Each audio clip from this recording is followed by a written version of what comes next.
अक्सर हम क्या गलती करते हैं कि जितने भी अनुच्छेद हैं इन्हें बीच बीच में से पढ़ना शुरू कर देते हैं। लगता है थोड़ी लंबी बने, पर विश्वास रखिए। चलिए वीडियो को शुरू करते हैं। चलिए वीडियो की शुरुआत करते हैं और हम समझना शुरू करते हैं संविधान के महत्वपूर्ण अनुच्छेद के बारे में। अक्सर हम क्या गलती करते हैं कि जितने भी अनुच्छेद हैं इन्हें बीच बीच में से पढ़ना शुरू कर देते हैं, जिस करके ये हमें याद नहीं रहते। पर इस वीडियो में मैं आपको पूरा सिस्टमेटिक वे से इसे पढ़ाऊंगा और जो भी है सबको मैं जहाँ पर जरूरत पड़ेगी ट्रिक से बताऊंगा। तो ये वीडियो काफ़ी इंपॉर्टेंट होने वाली है आपके लिए। तो चलिए इसको शुरू करते हैं।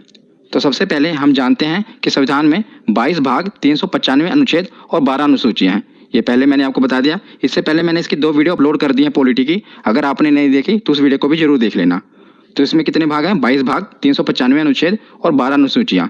हालांकि अब इसके अनुच्छेद बढ़कर 470 हो गए हैं, पर मूल रूप से ये 395 अनुच्छेद ही हैं। कैसे? क्योंकि 395 ए, 395 बी, 395 सी ऐसे करके ये जुड़कर लगभग 470 हो चुके हैं। पर हमें याद रखना है कि ये 22 भाग, 395 अनुच्छेद और 12 अनुसूचियाँ ही हैं। अब हम इसकी शुरुआत करते हैं। तो इसके पहले हम देखते हैं कि 22 भाग हैं। तो पहले भाग में 1 से लेकर 4 अनुच्छेद हैं और इसमें क्या है? तो संघ एवं उसके राज्य क्षेत्र का वर्णन है। तो जैसे आप कोई भी किताब पढ़ते हैं तो सबसे पहले उसमें क्या होता है? उसकी इंट्रोडक्शन होती है। इसी प्रकार जो भारत का संविधान है, ये भारत किसी भी गणतंत्र देश के लिए, लोकतंत्र देश के लिए उसका जो संविधान है सबसे पवित्र पुस्तक होती है उसकी। तो जो भारत का संविधान है इसमें भी पहले इंट्रोडक्शन ही होगी भारत की। तो पहले अनुच्छेद में क्या है? तो पहले अनुच्छेद में बताया है कि भारत राज्यों का संघ है, इंट्रोडक्शन है। दूसरे अनुच्छेद में बताया है कि नए राज्यों का प्रवेश किया जा सकता है। मतलब जो नए राज्य हैं अगर भारत में शामिल होना चाहते हैं तो अनुच्छेद 2 के तहत इसमें शामिल हो जाएंगे। जैसे कि सिक्किम को हमने भारत में शामिल किया था। और अनुच्छेद 3 में क्या बताया गया है कि राज्यों के क्षेत्रों और सीमाओं और नामों में परिवर्तन किया जा सकता है। मतलब किसी भी राज्य की अगर सीमा है उसको बढ़ाया घटाया जा सकता है और उसके नाम में परिवर्तन किया जा सकता है। तो ये 3 अनुच्छेद आपको याद रखने हैं, ये इंपॉर्टेंट है पहले भाग में। उसके बाद हम देखते हैं भाग दूसरा। तो भाग दूसरा में 5 से लेकर 11 अनुच्छेद हैं, जिसमें नागरिकता का वर्णन है। बहुत ही इंपॉर्टेंट है, काफ़ी बार पूछा गया है कि नागरिकता का वर्णन किस में है। तो ऑप्शन में ऐसे दिया होता है कि 5 से लेकर 11 अनुच्छेद, 11 से लेकर 16 अनुच्छेद। तो आपको कैसे पता चलेगा कि कौन सा अनुच्छेद है? तो इसे याद करने की बहुत ही अच्छी ट्रिक है। तो इसे आपको कैसे याद रखना है? इसकी ट्रिक है नागपंचमी। नागपंचमी से आप याद रख सकते हैं कि 5 से लेकर 11 अनुच्छेद तक नागरिकता का वर्णन है। कैसे? तो देखिए नागपंचमी का नाग यानी कि नागरिकता का वर्णन, और पंचमी, तो पंचमी मतलब कि 5 अनुच्छेद से ये शुरू है। 5वें अनुच्छेद से शुरू है ना नागरिकता का वर्णन, 5 से लेकर 11 तक। तो नाग पंचमी से आप इसे याद रख सकते हैं कि नाग पंचमी जब भी आपके दिमाग में आए तो नागरिकता का नाग और पंचमी मतलब कि 5 से शुरुआत हुई है। उसके बाद हम देखते हैं भाग तीसरा। तो भाग तीसरे में 12 से लेकर 35 अनुच्छेद तक है और इसमें मौलिक अधिकार यानी कि फंडामेंटल राइट्स का वर्णन है। तो इसके ऊपर मैं एक स्पेशल वीडियो बना दूंगा पूरे मौलिक अधिकार के ऊपर, क्योंकि काफ़ी इंपॉर्टेंट है। पर इसमें अभी हमें इतना ही जानना है कि भाग तीसरे में मौलिक अधिकार का वर्णन है। तो मौलिक अधिकार कौन कौन से हैं? जैसे कि समानता का अधिकार हो गया, स्वतंत्रता का अधिकार, शोषण के विरुद्ध अधिकार, धार्मिक स्वतंत्रता का अधिकार, संस्कृति और शिक्षा संबंधी अधिकार और संवैधानिक उपचारों का अधिकार। तो अभी हमें इतना जानना है कि 12 से लेकर 35 तक मौलिक अधिकार हैं। उसके बाद हमें देखना है कि भाग 4A, ये काफ़ी इंपॉर्टेंट है। 4 नहीं था, 4A और इसका जो अनुच्छेद है वो 51A। इसमें मौलिक कर्तव्य का वर्णन है कि जैसे कि जो हमारा संविधान बना है, संविधान में हमारी भलाई के लिए बहुत से कानून हैं, पर जनता का भी तो ये फर्ज बनता है कि उसके देश के प्रति, तो इसलिए हमारे कुछ मौलिक कर्तव्य भी निर्धारित किए गए हैं। ये मैं कहाँ से ले गया है? तो ये स्रोत जो है ये रूस से लिया गया है मौलिक कर्तव्य। मैंने आपको पिछली वीडियो में बताया था। जिसके रिलेटेड ये भी पूछा जाता है कि किसकी सिफारिश पर मौलिक कर्तव्य को संविधान में जोड़ा गया, क्योंकि इसे बाद में जोड़ा गया था। तो स्वर्ण सिंह समिति की सिफारिश पर वर्ष 1976 में, याद रखिएगा, वर्ष 1976 में 42वें संविधान संशोधन, मतलब संविधान में अमेंडमेंट किया गया था और 42वें संविधान संशोधन के तहत इसे संविधान में शामिल किया गया था। किसे? मौलिक कर्तव्य को। ये सब कुछ पूछा जाता है कि किस संविधान संशोधन के तहत और कौन सी समिति की सिफारिश पर। तो स्वर्ण सिंह समिति थी और 42वां संविधान संशोधन था। सोशल मीडिया एक ऐसी जगह जहां दुनिया भर के करोड़ों लोग आपस में, समिति थी और 42वां संविधान संशोधन था। तो 4A के बाद अब हम आगे देखते हैं भाग 5 और भाग 6। इसको साथ ही साथ याद करेंगे, क्योंकि साथ ही साथ इसको आप याद करोगे तो बहुत आसानी से याद हो जाएगा। मैं ट्रिक से आपको बताऊंगा। तो भाग 5 में है 52 से लेकर 151 अनुच्छेद और भाग 6 में है 152 से लेकर 237 अनुच्छेद। ये आपको नहीं भी पता होगा तो काम चल जाएगा, क्योंकि मेन क्या पूछा जाता है मैं आगे आपको बताता हूँ। तो भाग 5 में मेन ये है राष्ट्रपति के बारे में बताया गया है और भाग 6 में राज्यपाल, क्योंकि दोनों एक ही जैसे हैं। केंद्र में जो भूमिका राष्ट्रपति की होती है वही किसी भी राज्य में भूमिका राज्यपाल की होती है। इसलिए मैं इसको साथ साथ कवर कर रहा हूँ, क्योंकि इस तरह आप पढ़ेंगे तो आपको ज़्यादा देर तक याद रहेगा। तो राष्ट्रपति का सबसे ज़्यादा इंपॉर्टेंट अनुच्छेद 52, इतनी बार एग्जाम में पूछा गया, हर बार शिफ्ट में पूछा ही जाता है कि राष्ट्रपति का पद किस अनुच्छेद में वर्णन है। तो अनुच्छेद 52 में। तो इसको आप याद कैसे करेंगे, तो मैं इसको आपको याद करने का तरीका बताता हूँ। तो इसको याद करने की एक ट्रिक है। देखिए, अगर आप कोई चीज़ इमेज से याद करते हैं ना, तो वो आपके माइंड में ज़्यादा देर तक रहती है, सबकॉन्शियस माइंड में आपके बैठ जाती है, और वो चीज़ आप ज़्यादा देर तक याद रख सकते हैं। इसलिए मैं आपको इसे इमेज से याद कराऊंगा। तो आप देख रहे हैं ना, अनुच्छेद 52 है, इसी डिजिट से हमें याद होगा राष्ट्रपति पद के बारे में। देखिए, जो ये 2 देख रहे हैं ना, ये अब दो ऐसा लग रहा है जैसे किसी के आगे झुका हुआ है, गिड़गिड़ा रहा है। आगे आप देख रहे हैं ये 5 मतलब राष्ट्रपति। जब भी आपके दिमाग, क्योंकि जब भी आपको ये आएगा ना, तो ऑप्शन ऐसे आएगा 52, ऑप्शन 53, 54, मतलब 7 वाले आएंगे, और आपसे पूछा जाएगा कि राष्ट्रपति पद का वर्णन किस में है। तो आपको देखते ही पता लगना जाना चाहिए कि जो इसके आगे जो 2 है, वो आपको ऐसा लग रहा है ना कि झुका हुआ है। और आपको पता है राष्ट्रपति के हाथ में बहुत पावर होती है, वो चाहे तो किसी की फांसी की सजा भी माफ कर सकता है। तो जो 2 है, वो लग रहा है कि आगे उसके गिड़गिड़ा रहा है और माफी मांग रहा है, और जो 5 है, आपको देख रहे हैं ना, बैठा हुआ है। तो इससे आप पता लगता है कि जो राष्ट्रपति का पद है अनुच्छेद 52 में, ये एक ट्रिक है जिससे आप इसको याद रख सकते हैं। उसके बाद देखते हैं अनुच्छेद 53। अनुच्छेद 53 में क्या है, राष्ट्रपति का पद है तो उसके पास शक्तियां भी होंगी और कार्य भी होंगे। तो अनुच्छेद 53 में शक्ति और कार्य का वर्णन है। उसके बाद देखते हैं अनुच्छेद 54 निर्वाचन। देखिए, इसकी राइमिंग बैठी ना, 54 निर्वाचन। तो अनुच्छेद 54 में क्या है कि राष्ट्रपति का निर्वाचन कैसे किया जाना है, ये उसमें बताया गया है। और उसके साथ हम देखते हैं राज्यपाल का। तो राज्यपाल का भी आप साथ ही में याद करिएगा, बस इसमें क्या करना है, +1 जोड़ना है।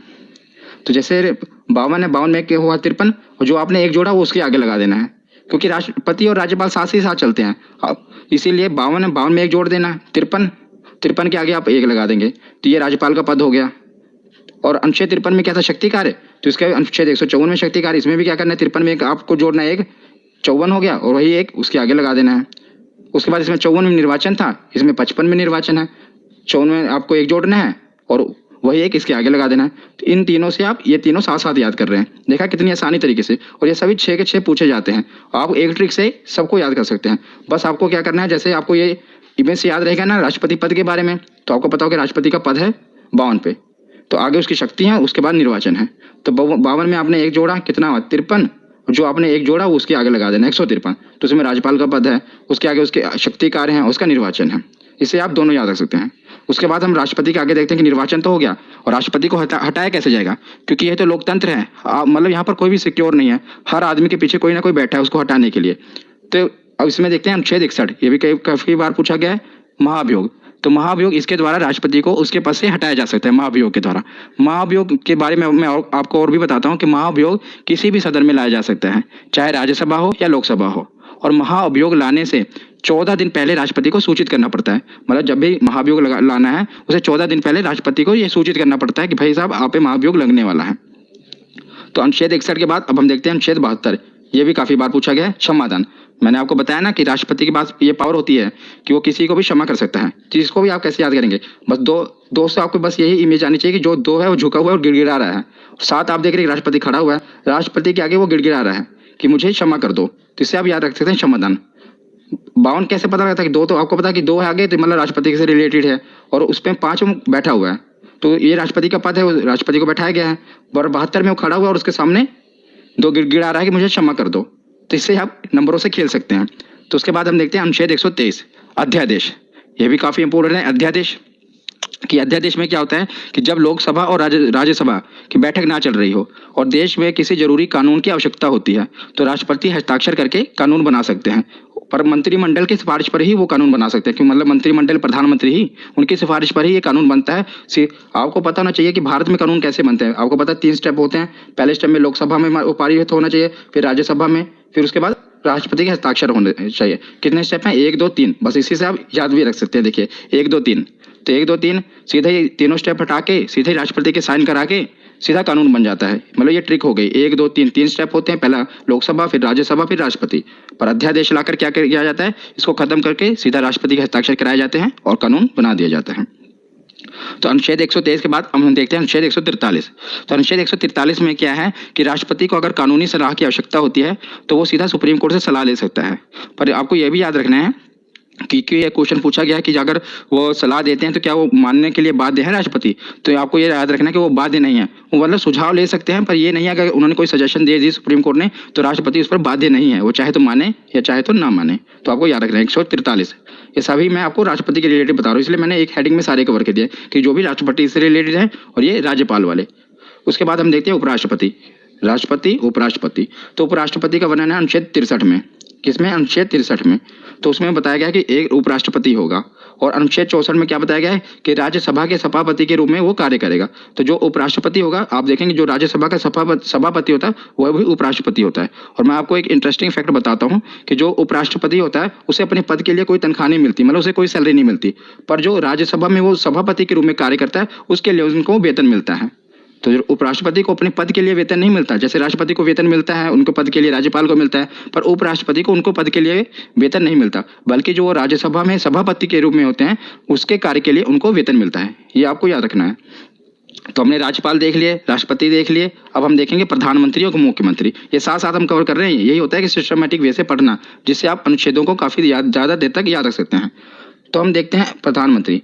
तो सबसे पहले हम देखते हैं अनुच्छेद 74, 75, 76, ये तीनों प्रधानमंत्री से रिलेटेड हैं।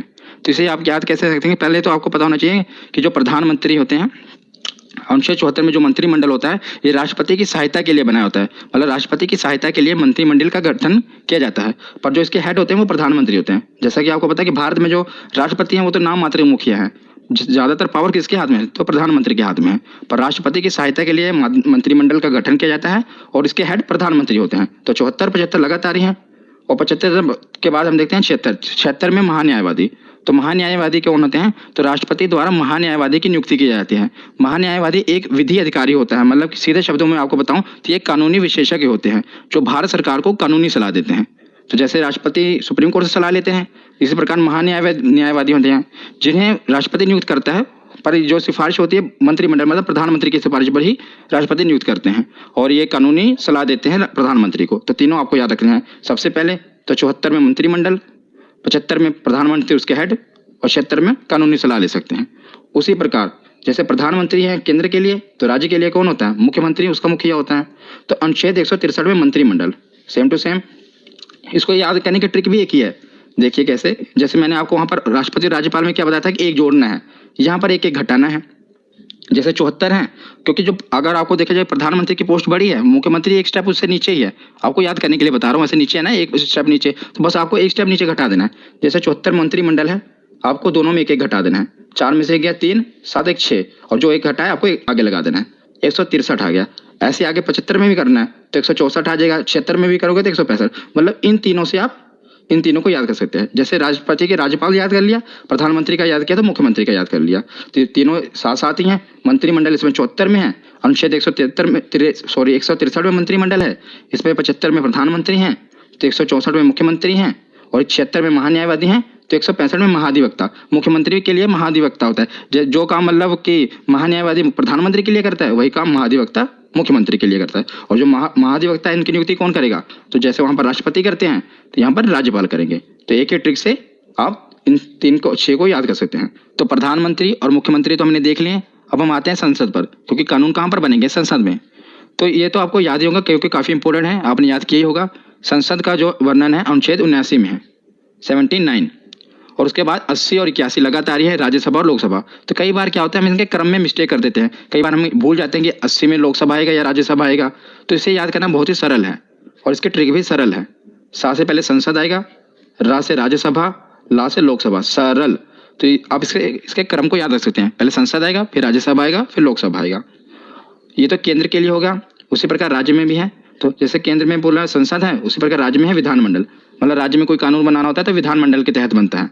तो विधानमंडल, और विधानमंडल में क्या होता है? विधानसभा और विधान परिषद। ज्यादातर विधानसभाएं होती हैं, और बस केवल 6 राज्य ही हैं जहाँ पर विधान परिषद है। मैं आपको बताऊंगा, ज्यादातर हर जगह मतलब ज्यादातर राज्यों में विधानसभा है। तो इसे आप याद कैसे करेंगे? जैसे हमने प्रधानमंत्री मुख्यमंत्री को किया, मतलब प्रधानमंत्री एक स्टेप ऊपर होता है, मुख्यमंत्री नीचे। उसी प्रकार केंद्र तो ऊपर है ना, और राज्य नीचे। तो इसको भी ऐसे, मतलब टिक बता रहा हूँ आपको, तो इसको भी ऐसे घटाना है। 79 है, आपको एक एक घटा देना है। कितना? 9 में से गए 1 8, और 7 में से गए 6, और जो एक घटा है एक आगे लगा देना है। तो 168 वहाँ पर संसद, यहाँ पर 168। एक ही ट्रिक से देखो आप सब याद कर रहे हैं, संसद का वर्णन और यहाँ पर विधानमंडल में।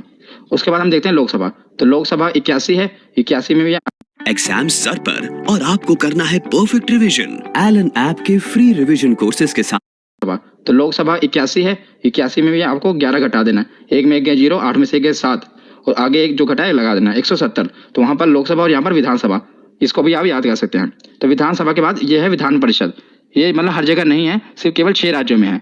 तो 6 राज्यों में है और ये भी कई बार पूछ लिया जाता है कि बताओ कि विधान परिषद किन किन राज्यों में है।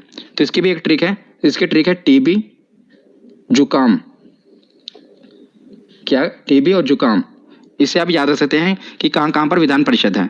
टी से जैसे हो गया तेलंगाना, बी से हो गया बिहार, तेलंगाना और बिहार।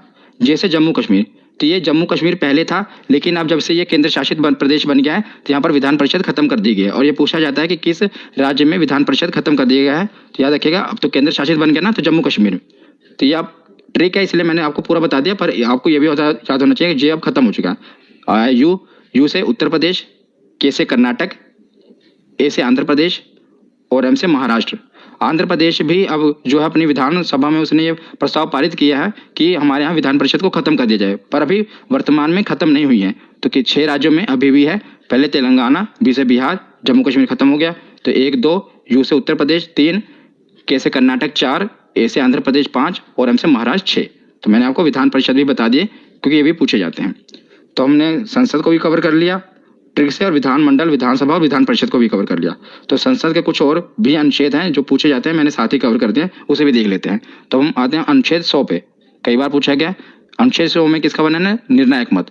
निर्णायक मत क्या होता है कि मतलब कि अगर यदि लोकसभा में किसी मुद्दे पर वोटिंग हो रही है और जो वोटिंग है वो बराबर हो जाए, यानी कि निर्णय ना हो पा रहा हो, तो उस समय क्या होता है कि अध्यक्ष महोदय अपना निर्णायक मत देंगे। तो अध्यक्ष महोदय जिस पे अपना मत दे देंगे उसे ही पारित कर लिया जाएगा। मान लीजिए कि वहाँ के पक्ष में अपनी वोट दे रहे हैं तो कानून को पारित कर दिया जाएगा, ना के पक्ष में अपनी वोट दे रहे हैं तो कानून को पारित नहीं किया जाएगा। मतलब जबकि इसको याद रखना भी आसान है। देखिए 100 है ना, मतलब जब भी 50-50 बात आ जाए कि ना कानून का निर्णय ना हो पा रहा, 50-50 बात आ जाए, 50-50 100 होते हैं, तो एक वोट जो वहाँ पर अध्यक्ष महोदय हैं उनका निर्णायक मत माना जाएगा। तो अनुच्छेद 100 में निर्णायक मत का वर्णन है। 100 के बाद देखते हैं अनुच्छेद 108। तो अनुच्छेद 108 में संयुक्त अधिवेशन। अधिवेशन कब बुलाया जाता है मैं आपको बताता हूँ।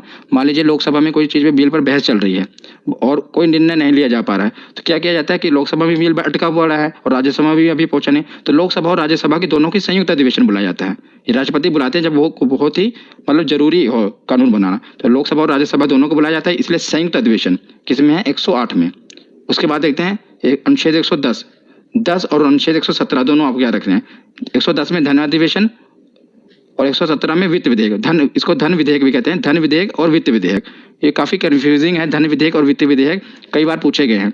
मतलब इसका पूछा क्या जाता है, इसकी डेफिनेशन पूछी जाती है, इसमें होता क्या है ये भी पूछा जाता है कि 10 में क्या है। पहले तो आप याद रखते हैं 10 और धन, 10 और धन। 110 में धन अधिवेशन और 117 में विधेयक, धन विधेयक और वित्त विधेयक। तो धन विधेयक क्या होता है, सरल भाषा में आपको बताता हूँ कि सरकार की धन लाने की प्रक्रिया को धन विधेयक कहते हैं। मतलब सरकार की धन जुटाने की प्रक्रिया को धन विधेयक कहते हैं और जुटाए हुए धन को विकास पर खर्च करने की प्रक्रिया को वित्त विधेयक कहते हैं। ये सरल शब्दों में है। और मैं आपको थोड़ा और इसको डिफाइन करूं तो जैसे आपको पता है विधेयक 2 प्रकार के होते हैं, धन विधेयक और वित्त विधेयक। धन विधेयक सबसे पहले लोकसभा में प्रस्तुत किया जाता है, ये आपको याद रखना है कि सबसे पहले से कहाँ प्रस्तुत किया जाता है, लोकसभा में प्रस्तुत किया जाता है। और धन विधेयक होता क्या है, जब सरकार को टैक्स से रिलेटेड कोई बिल लाना है, मतलब टैक्स को घटाना है बढ़ाना है, तो उसे धन विधेयक कहेंगे। और सरकार को बोरोइंग यानी कि कर्ज लेना है, तो जो बिल होगा, जो कर्ज लेने के लिए जो बिल पेश किया जाएगा उसे धन विधेयक कहेंगे। मतलब धन जुटाना ही है ना, बोरिंग करना, कर्ज लेना है। और जो उस कर्ज लिए हुए धन को, मतलब जो भी सरकार ने धन जुटाया है उसको खर्चा करना है, पुल बनाना है, सड़कें बनानी है, तो वो वित्त विधेयक में होगा। तो याद रखिएगा धन विधेयक और वित्त विधेयक ये दोनों साथ साथ हैं। 110 में धन विधेयक है और 117 में वित्त विधेयक है। उसके बाद हम देखते हैं 112 बजट। 12 देखिए, इसको राइमिंग से आप याद सकते हैं, 12 बजट, 12 बजट 2 बार बोलेंगे, याद है। अनुच्छेद 112 बजट, ये भी आपको बजट पता ही होगा कि एक साल का पूरा मतलब जो लेखा जोखा होता है सरकार की, यहाँ पर खर्च करेगी, कहाँ से इनकम आएगी, सब बजट में पेश किया जाता है। मतलब उसमें और 112 के बाद है अनुच्छेद 116। तो जब सरकार बजट पेश करती है तो कई कुछ खर्चे उसमें रह जाते हैं, जो कुछ खर्चों का वर्णन है फिर सरकार बाद में क्या कहते हैं, ये तो नहीं करेगी, बाद में 1 साल के बाद फिर बजट आएगा तब पेश करेगी। बीच में बजट से नहीं होता, उसके बीच में ही अलग से बिल के रूप में लाकर संक्षेप में एक बिल पास करा लिया जाता है, जिसे लेखानुदान कहते हैं। तो इस पहले बजट पेश होगा, बजट में अगर मतलब कुछ रह गया, कुछ खर्चे का वर्णन नहीं है, तो लेखानुदान में अनुच्छेद 116। तो आपको ये याद रखना है। उसके बाद हम देखते हैं, अब हमने प्रधानमंत्री, मुख्यमंत्री, राज्यपाल, उपराज्यपाल सब कवर कर लिए। अब हम आते हैं सुप्रीम कोर्ट, हाई कोर्ट पर। संसद भी हो गया कवर। इस प्रकार आपको पढ़ते जाना क्रम वाइज, इससे आपको याद रहेंगे। अब सुप्रीम कोर्ट और हाई कोर्ट को देखते हैं। तो 124 में सुप्रीम कोर्ट का गठन होगा और 131 में सुप्रीम कोर्ट के अधिकार हैं। तो 124 में क्या है, सुप्रीम कोर्ट का गठन होगा भारत में, और 131 में सुप्रीम कोर्ट के अधिकार हैं। और 148 में सीएजी की नियुक्ति। तीनों आपको याद रखने हैं, तीनों सुप्रीम कोर्ट से रिलेटेड मैंने पहले उठाए हैं। 124, 131 और 148। पहले सुप्रीम कोर्ट का गठन होगा। 131 में बताया कि सुप्रीम कोर्ट की क्या पावर है, कहाँ कहाँ उसका अधिकार क्षेत्र है। और 148 में है कि क्या की नियुक्ति। तो क्या क्या होता है, क्या की फुल फॉर्म है कंट्रोलर एंड ऑडिटर जनरल, और इसकी नियुक्ति भी राष्ट्रपति द्वारा ही की जाती है। इनका काम क्या है कि सरकार द्वारा जो भी खर्चा किया गया, व्यय किया गया है, उसका लेखा जोखा करना है कि सरकार ने जो खर्चा किया, जो घोटाले वगैरह होते हैं कहाँ से पता चलते हैं, वो कैग की रिपोर्ट से ही पता चलता है। जैसे 2G घोटाला होगा, जो भी घोटाले, स्पेक्ट्रम घोटाला हुआ, ये कैग ही रिपोर्ट अपनी पेश करती है, उसी द्वारा ये सब उजागर होता है कि कहाँ पर कितना घोटाला हुआ। तो और इस समय अगर मैं आपसे पूछूं कि कैग कौन है, हमारे कंट्रोलर और ऑडिटर जनरल कौन है, तो गिरीश चंद्र मुर्मू जी हैं कैग, ये भी याद रखना। उसके बाद हम देखते हैं, हमने सुप्रीम कोर्ट देख लिया, 1, 2, 4 और 2, 1, 4 हाई कोर्ट है, 1, 2, 4 सुप्रीम कोर्ट है और 2, 1, 4 ऐसे आप पढ़ेंगे तो याद रहेगा। 2-3 बार वीडियो को देख लेना, आपको पूरा कभी भूलेगा नहीं। तो अनुच्छेद 2, 1, 4 क्या है कि इसमें बताया गया कि राज्य में एक हाई कोर्ट जरूर होगा, और अनुच्छेद 2, 1, 6 में बताया गया है कि हाई कोर्ट का गठन करना है। पहले बताया कि राज्यों के लिए हाई कोर्ट होगा, और इसमें 216 में क्या है कि हाई कोर्ट का गठन करना है, कैसे होगा वो बताया गया है। तो हमने सुप्रीम कोर्ट और हाई कोर्ट देख लिया। अब हम देखते हैं, एक मैंने हेड बनाया केंद्र राज्य संबंध। इसमें जितने भी अनुच्छेद हैं ये काफ़ी इंपॉर्टेंट है, ये अलग से पूछे जाते हैं। आपको पहले 2-2 करके याद रखने हैं, 249, 250। तो 249 में क्या है कि राज्य सूची विषय पर कानून बनाने की शक्ति। तो राज्य सूची विषय क्या होता है, मैं आपको बताता हूँ कि राज्य सूची मतलब है कि वह विषय जिस पर राज्य कानून बनाता है। राज्य सूची विषय, कुछ विषय होते हैं ना जिस पर सिर्फ राज्य कानून बना सकता है, कुछ पर सिर्फ केंद्र कानून बना सकता है। पर जो राज्य सूची विषय है इसमें सिर्फ राज्य कानून बनाता है, पर और मतलब कि विधानमंडल में कानून बनता है, वहाँ यहाँ केंद्र द्वारा बनाया गया तो संसद में बनता है, और मतलब राज्य का विधानमंडल में बनता है। पर कुछ विषय हैं जिस पर संसद भी कानून बना सकती है, उसे अनुच्छेद 249 में रखा गया है कि जो कुछ विषय हैं जिस पर क्या है केंद्र भी कानून बना सकते हैं। और 250 में क्या है कि आपातकाल के दौरान, जब आपातकाल इमरजेंसी लग जाए, उस दौरान भी राज्य सूची के कुछ विषयों पर कानून बनाने की शक्ति केंद्र के पास है। तो दोनों याद रखिएगा, 249 और 250। 250 में आपातकाल के दौरान और 249 मतलब नॉर्मल टाइम पे। उसके बाद देखते हैं 262। कई बार ये पूछा गया है नदी जल विवाद। नदी जल विवाद का वर्णन किसमें, 262। कई बार आप देखते हैं ना कि दो राज्यों के बीच में नदी के जल पर विवाद हो जाता है। जैसे कि अब कोई भी नदी है, वो एक ये तो नहीं देखेगी यूपी यहीं पर रुक जाएगी, वो आगे भी दूसरे राज्य में जाती है ना, तो उसके पानी के लिए विवाद हो जाता है कि कितना पानी। कोई तो एक राज्य मान लो बांध बना लेता है, वो पानी रोक लेता है, तो दूसरा राज्य विवाद खड़ा कर देता है कि हमें पानी प्रॉपर नहीं मिल रहा। तो ये नदी जल विवाद का निपटारा किस में होता है, तो इसका 262 में वर्णन किया गया है। कौन सा अनुच्छेद है, 262। और 262 और 263 आपको साथ में याद रखने हैं। 263 में क्या, अंतर्राज्यीय परिषद, मतलब अंतर्राज्यीय विवाद इसमें है कि दो राज्यों के बीच कोई विवाद हो जाए तो उसे कैसे सुलझाना है, और उसमें संसद कानून बना सकती है। याद रखना, इसमें भी संसद कानून बना सकती है। तो 262 में नदी जल विवाद है और 263 में अंतर्राज्यीय परिषद है। उसके बाद आते हैं 280, ये भी काफी इंपॉर्टेंट है, वित्त आयोग। तो 280 में क्या है, वित्त आयोग है। तो वित्त आयोग का काम क्या है, केंद्र और राज्यों के बीच जो है कर का वितरण करना है, जो टैक्स है उसका वितरण करना है केंद्र और राज्य के बीच में। इसमें 15वां वित्त आयोग चल रहा है, याद रखिएगा। और जो 15वें वित्त आयोग है, इसके अध्यक्ष कौन है, तो इसके अध्यक्ष हैं NK सिंह। इंपॉर्टेंट है, याद रखिएगा। जो वित्त आयोग है इसके अध्यक्ष कौन है, तो NK सिंह है, और 15वां वित्त आयोग है। उसके बाद हम चलते हैं 312। तो 312 अनुच्छेद में क्या है, आर्टिकल में अखिल भारतीय सेवा। अखिल भारतीय सेवा के अधीन क्या क्या आता है, आपको पता होगा 3 चीजें आते हैं, एक IAS, एक IPS और एक IFS। और ज्यादा जोर देना IFS पे, क्योंकि यहीं पर आपसे गलती होगी। क्या गलती होगी, क्वेश्चन ये आया था कि अखिल भारतीय सेवा में निम्नलिखित कौन सी सेवाएं आती हैं, तो आपको 4 ऑप्शन दिए हैं, एक IAS, एक IPS, एक IFS, और IFS 2 बार दिया होगा, मतलब फुल फॉर्म दी होगी। एक IFS की फुल फॉर्म होती है इंडियन फॉरेस्ट सर्विस, और एक होती है इंडियन फॉरेन सर्विस। तो याद रखिएगा, जो ये वाला IFS है उसमें है इंडियन फॉरेस्ट सर्विस, कौन सा, वन विभाग वाला। तो यह बहुत इंपॉर्टेंट है, क्वेश्चन भी पूछा गया, इसलिए मैं आपको बता रहा हूँ कि जो अखिल भारतीय सेवा में ये जो IFS आ रहा है, ये इंडियन फॉरेस्ट सर्विस वाला है, ना कि फॉरेन सर्विस वाला, ये आप याद रखिएगा।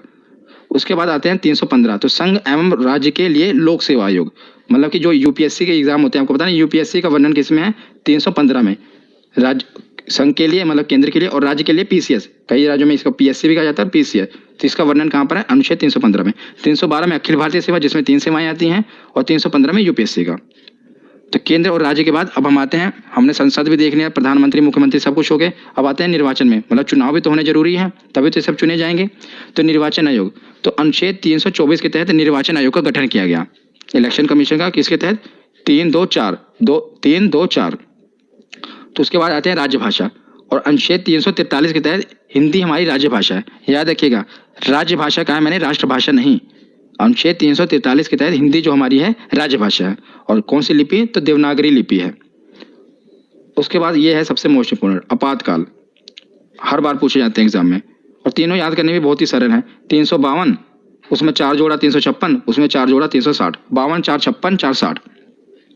तो 352 में क्या है? राष्ट्रीय आपातकाल। तो 352 में क्या है? राष्ट्रीय आपातकाल।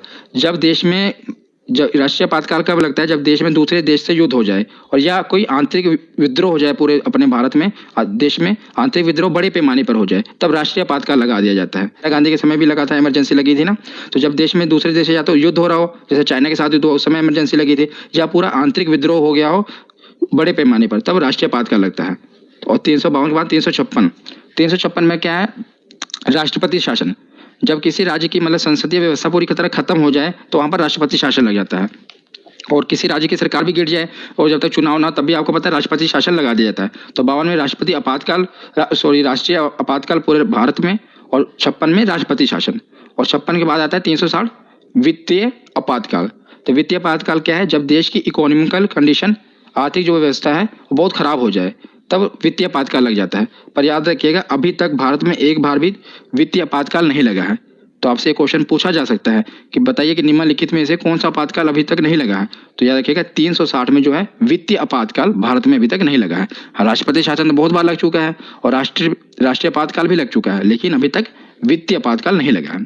उसके बाद हम सकते हैं कि संविधान तो बन गया, लेकिन संविधान में संशोधन भी होना जरूरी है कि नए, अगर मान लो कोई बदलाव करना है, वो भी तो जरूरी है। और मैंने पिछली वीडियो में जो संविधान के स्रोत हैं, मतलब कहाँ से संविधान लिया गया है, पूरा स्पेशल आपको ये बताया कि जो संविधान का संशोधन है कहाँ से लिया गया था, आपको याद होगा। तो अगर आपने पिछली वीडियो देखी होगी तो साउथ अफ्रीका से लिया गया था कि संविधान में संशोधन किया जाना है। तो आपने अगर वो वीडियो नहीं देखी तो देख लेना। तो अनुच्छेद 368 में है कि संविधान में संशोधन किया जा सकता है। इसका वर्णन किस में है? अनुच्छेद 368, 326 628 368 में। अब कुछ लास्ट बचे हैं, अन्य महत्वपूर्ण है, इससे भी हम पढ़ लेते हैं क्योंकि बाकी सब हेड के अंदर थे। मैंने राष्ट्रपति के अंदर कुछ था, कुछ मुख्यमंत्री के, ये कुछ बचे हुए थे और ये पूछे गए, इसलिए मैंने इसे अलग से कवर कर लिया। बस लास्ट ही है। तो अनुच्छेद 17 में अस्पृश्यता का अंत, मतलब कि छुआछूत का अंत, ये किसमें है? अनुच्छेद 17 में, आर्टिकल 17। उसके बाद आता है अनुच्छेद 29। तो 29 में क्या है? अल्पसंख्यक हितों का संरक्षण। काफी बार पूछा गया है कि प्रोटेक्शन ऑफ माइनॉरिटी, अल्पसंख्यक हितों का संरक्षण किसमें है? तो अनुच्छेद 29 में है। तो इसे आप कैसे याद रख सकते हैं? बस उन्हीं नंबरों से खेलिए। 29 धोगी में तो मैंने आपके दिमाग में फिट कर दी। क्या है कि आदमी गिड़गिड़ा रहा है, झुका हुआ है। देखिए, जब तक अल्पसंख्यक थे पहले उनके लिए कोई कानून नहीं था, बेचारे झुके हुए थे। तो जैसे उनके लिए कानून आया वो खड़े हो गए। नो क्या बता रहा है आपको कि वो पूरा एकदम सीना तान के खड़ा है, पहले गिड़गिड़ा रहे थे। तो ये इससे मतलब अनुच्छेद जो 29 है अल्पसंख्यक के हितों का संरक्षण करने के लिए है। नंबर से आप खेलिए, इससे आपको याद रहेगा। 29 के बाद देखते हैं अनुच्छेद 40 में क्या है कि पंचायत राज प्रणाली, इसका वर्णन अनुच्छेद 40 में है। अब लास्ट में देखते हैं अनुच्छेद 32, मोस्ट इंपोर्टेंट है। क्यों इंपोर्टेंट है मैं आपको बताता हूँ। अनुच्छेद 32 क्या, पहले ये जान लेते हैं। तो संवैधानिक उपचारों का अधिकार, और इसे heart and soul of Indian constitution भी कहा जाता है। Heart and soul of Indian constitution इसे क्यों कहा जाता है? तो अनुच्छेद 32 में ये कहा गया है, अगर किसी भी आदमी का, चाहे आम आदमी हो, और उसके अगर फंडामेंटल राइट्स यानी कि मौलिक अधिकारों का हनन हो रहा हो, तो सीधा इसके लिए वो केस सुप्रीम कोर्ट में फाइल कर सकता है। तो इसके खिलाफ मतलब केस में कहाँ डायरेक्ट सुप्रीम कोर्ट में जा सकता है अगर उसके मौलिक अधिकारों का हनन हो रहा हो। इसलिए इसे heart and soul of Indian constitution कहा।